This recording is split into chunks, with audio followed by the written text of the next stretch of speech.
What's up, everyone? Welcome back to the channel. Like always, like and subscribe, leave a comment down below, hit the notification bell, all that stuff. Today we're doing a review. Let me get this other light on. Today we're doing a review video over W.E.B. Griffin's Line of Fire. It is the 5th book in the novel of the Corps. It was another excellent book in the series. Great World War II, dare I say, historical fiction. It feels pretty historical to me. I've done zero research to confirm what he's writing about is historically accurate because I don't care. Because the story is just that good. His character work is just on a different level. I mean, I'm getting close to putting him above Tom Clancy as in my top 3 favorite authors. So it'd be W.E.B., Dean Koontz, and then Tom Clancy, because W.E.B's character work is just the best. I've never read character, even with some of the masters of writing like Dean Koontz, Stephen King. I don't know if their characters. I need to go back. I mean, I read Dean Koontz a lot. I've read almost all of his books, so I can confirm that not even Dean Koontz's characters hold a candle to what this dude does with his characters. I don't know. Maybe I'm at the age now where these kind of books are just like becoming my thing, so I'm biased, but I really feel like his character work is really freaking awesome. I feel like he does a fantastic job, throughout the book, and you're following these people's lives, in 1942, and it's a direct continuation of the last book. So basically the whole setup of the book, we're talking, the book's 467 pages long. 455 pages is all set up to save two of the men left behind on the Buka Islands. They call it Buka throughout the book, but some islands out there by Australia in the Solomon Islands. And so the whole setup of the book is talking about, basically trying to figure out how they can rescue these guys, and they're hoping they're not dead. They know they're not dead because the 2 dudes that are trapped are able to send these messages back and forth. They're able to communicate with the base on Australia. So they know they're not dead, so they want to get them out of there. So you're following all the characters that you've followed in the series. McCoy's back in this one. Not too prominent, but he's there. He's doing stuff. You're getting more in-depth character with how manipulating Miss Feller is. I want to say Ellen Feller. I don't know why her name is slipping my mind. She kind of fell off towards the end of the book.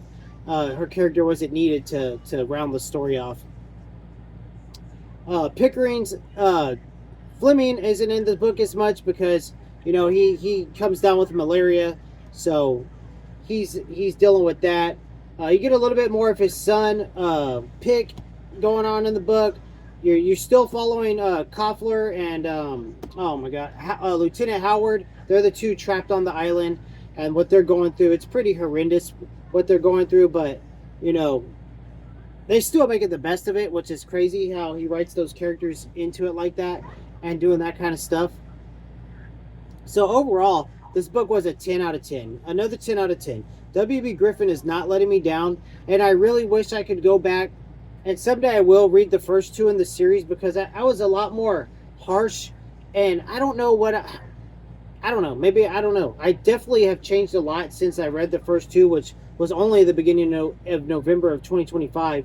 But I think I went in it with the wrong kind of mindset, because I was going into it thinking about how the Tom Clancy books I read, which was Without Remorse and Patriot Games, and I think I was thinking, okay, there's in the similar genre, they were going to be kind of similar books, but W.E.B. Griffin's stuff is way different, and he's gotten me hooked on World War II stuff, which I never used to be like a hardcore fan of World War II, just because it's just the atrocities that went on are just insane. They're just, you're not going to read anything like it, and hopefully we never see a repeat of it ever, because it's craziness. But this is definitely, he's following a different perspective of World War II. You're coming down towards the tail end of it, and it's just basically the focus of these American soldiers as they navigate fighting the Japanese, and that's what you're following in these books. And it's fantastic. The book is just, he just hits it out of the park again. I can repeat it over and over. The character work is just, no one compares that I've read. I've read a lot of authors so far, and you just don't get these kind of characters. Even the ones you don't like, you end up liking because he does such a good job with them. So, I mean, I don't know what else to say. It's just a fantastic book.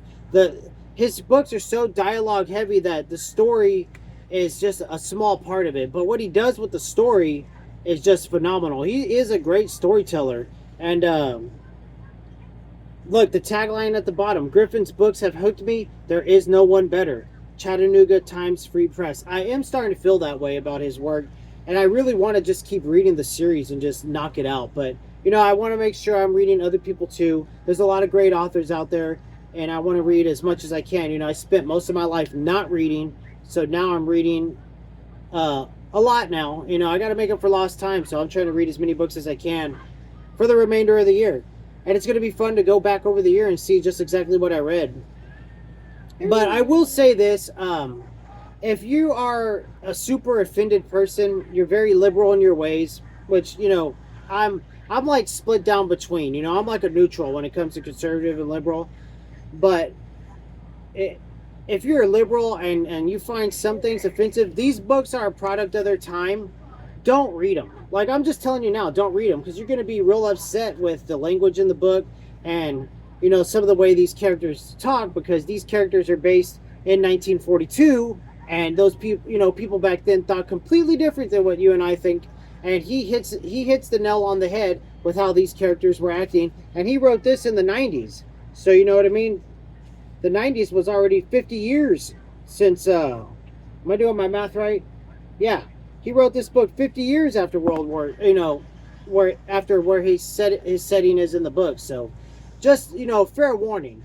But if you're not offended easily, or you're a conservative, whatever, we're not even going to get into all that, then read it. It's great. It's a man's book. It's going to put hair on your chest. Your cojones are going to drop, son. These books are going to do that to you. And you're going to freaking love it.